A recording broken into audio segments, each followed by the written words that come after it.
আসসালামু আলাইকুম। আজকে আমরা শুনবো হযরত মুসা আলাইহিস সালাম ও ফিরআউনের গল্প। অনেক আগে হযরত মুসা আলাইহিস সালাম ছিলেন একজন মহান নবী। সেই সময় ফিরআউন নামে এক অত্যাচারী রাজা ছিল, যে নিজেকে খোদা দাবি করত। সে মানুষের খুব কষ্ট দিত, বিশেষ করে বনী ইসরায়েলের উপর অনেক জুলুম করত। তখন আল্লাহ মুসাকে পাঠালেন ফিরআউনের কাছে, যাতে সে সত্যের পথে ফিরে আসে।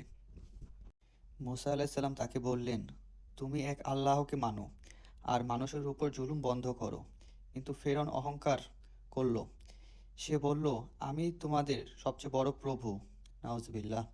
তারপর আল্লাহ মুসা আলাইহিস সালামকে কিছু মুজিজা বা অলৌকিক নিদর্শন দিলেন। লাঠি সাপ হয়ে যাওয়া, হাত জ্বলজ্বল করা।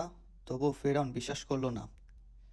শেষে আল্লাহ মুসা আলাইহিস সালামকে নির্দেশ দিলেন তার জাতিকে নিয়ে মিশর ছেড়ে চলে যেতে। তারা রাতের অন্ধকারে বের হয়ে গেল, কিন্তু ফিরআউন তার সৈন্যদের নিয়ে তাদের পিছনে ধাওয়া করল। সামনে সমুদ্র, পিছনে ফিরআউন বাহিনী, সবাই ভয় পেয়ে গেল। কিন্তু মুসা আলাইহিস সালাম বললেন, না, নিশ্চয়ই আমার সাথে আমার রব আছেন, তিনি পথ দেখাবেন। তখন আল্লাহ নির্দেশ দিলেন, তিনি তার লাঠি দিয়ে সমুদ্রে আঘাত করলেন।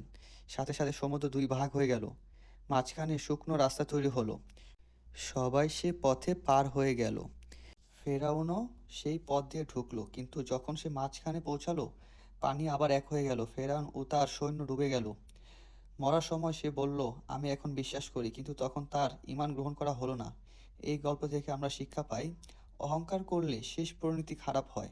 আল্লাহর উপর ভরসা রাখলে তিনি সাহায্য করেন, সত্য শেষ পর্যন্ত জয়ী হয়।